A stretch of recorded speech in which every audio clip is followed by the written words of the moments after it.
Open this door before I break it down. That was her wedding night. She thought she was marrying Charleston's most eligible bachelor. Instead, she became a prisoner in pearls. He didn't want a wife. He wanted ownership. No rest, no mercy, no escape. Until one night, when she vanished without a trace. This is the story they tried to bury. The bride who dared to say enough. Before we continue, if you're new here or haven't subscribed yet, make sure to hit that subscribe button and share this video. Your support means the world to us and motivates us to keep creating more amazing content like this. Let's continue. Emily sat perfectly still as the makeup artist added the final touches to her face. The ivory silk wedding dress with delicate lace trim felt heavy on her body, but not as heavy as the weight pressing down on her chest. The excited chatter of her bridesmaids filled the bridal suite at the country club, but their joy felt distant, like it belonged to someone else's life. This was supposed to be the happiest day of her life, but as she stared at herself in the ornate mirror, she could only see a stranger looking back. Emily, smile. Her best friend, Jessica, nudged her gently. You're marrying one of the most eligible bachelors in Charleston. Do you know how many women would kill to be in your position? Emily forced a smile. She knew Jessica meant well, but if only she understood. Marcus was wealthy, heir to a successful real estate empire, and undeniably handsome with his tall frame and charming smile. Their families had been friends for years, and when Marcus showed interest, both sets of parents had been thrilled. They'd pushed the relationship forward, believing it was a perfect match. She had barely known him before their engagement, just a few casual encounters at family gatherings and country club events. He had seemed charming enough, confident in a way that made people gravitate toward him, but something had felt off. He had a way of looking at her that made her skin crawl, like she was something to be acquired, something to be possessed. Time to go, her mother's voice rang out, full of pride. Don't keep your groom waiting. Emily swallowed hard as she stood.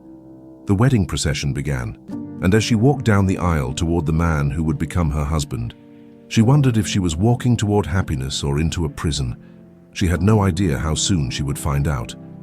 The wedding was a lavish affair at the historic Magnolia Plantation, the kind that would be featured in Charleston's society pages.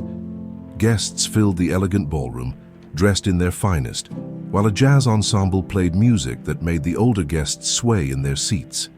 The air smelled of gardenias, prime rib, and expensive champagne.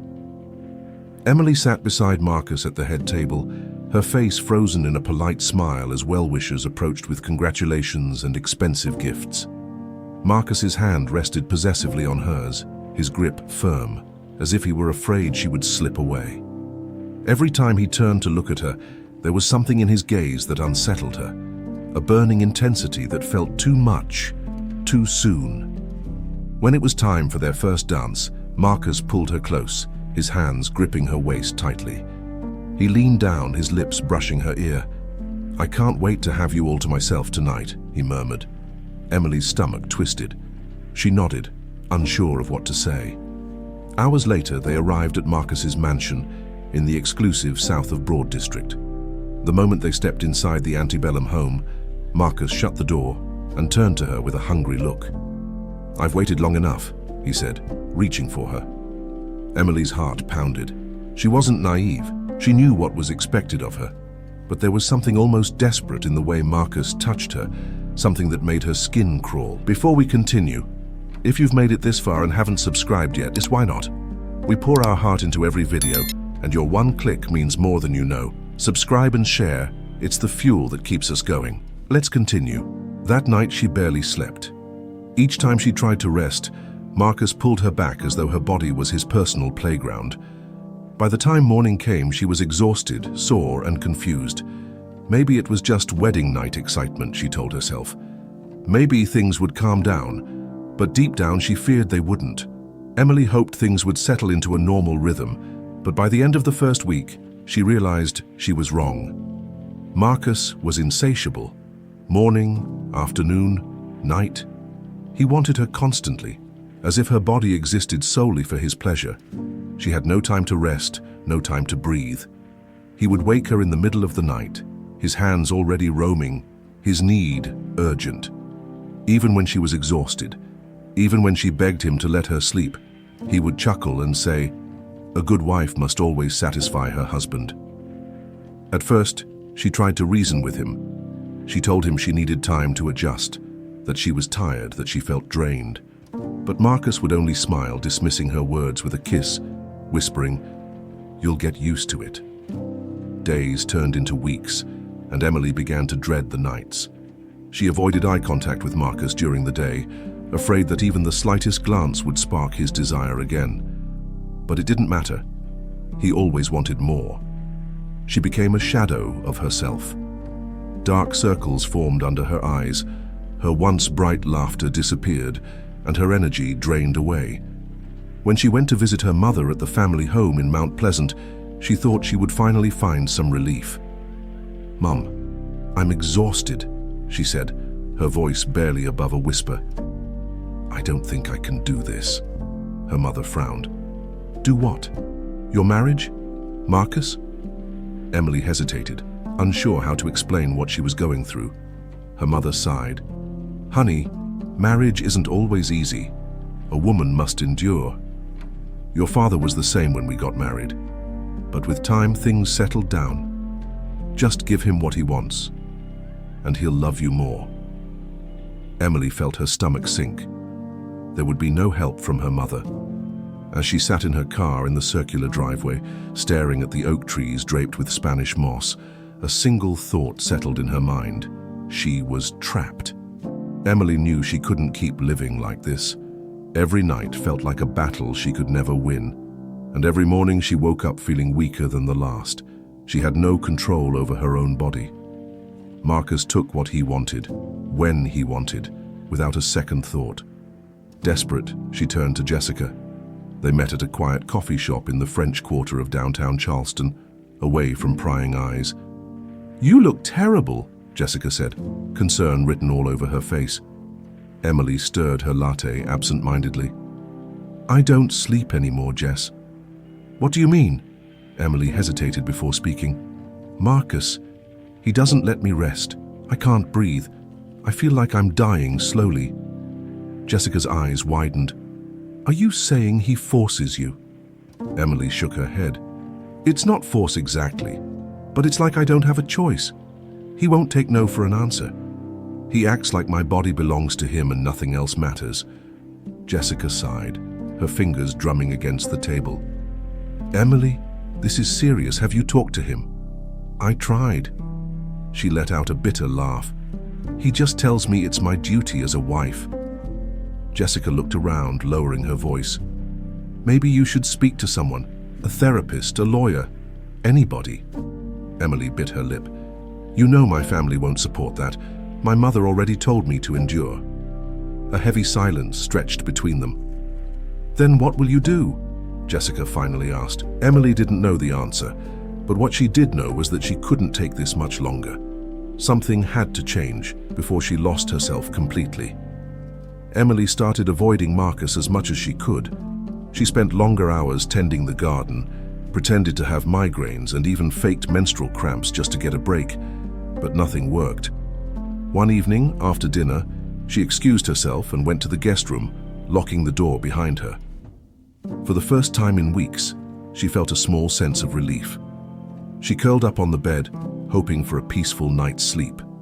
But just as she was drifting off, a loud bang shook the door. "Emily, open this door now." Marcus's voice was sharp with anger. She froze. "Marcus, I just want to sleep here tonight." Bang! He hit the door again. "Are you insane? Open this door before I break it down." Tears filled her eyes. She knew what would happen if she opened the door, but she also knew he wouldn't stop until she did. Her hands trembled as she turned the lock. The door flew open, and Marcus stormed in, his face twisted with rage. "What is wrong with you?" "Marcus, please," she begged. "I just need rest. I can't keep up with this." He grabbed her arm, pulling her close. "You're my wife. You don't get to decide when and when not to do your duty." Emily felt something break inside her. She had been patient. She had tried to endure, but now she realized this wasn't marriage. This was ownership, and she refused to be owned. As Marcus pulled her toward the bed, something inside her snapped. With all her strength, she shoved him away. "Enough!" she screamed, her voice shaking. "I am not a machine. I am not a toy. I am a human being, Marcus." He looked stunned, as if the thought had never crossed his mind. For the first time since their marriage, Emily saw fear in his eyes, and in that moment she knew. She couldn't stay here anymore. Emily knew she had to leave, but she needed a plan. If she walked out now, Marcus's family would drag her back, and her own parents would shame her for disgracing them.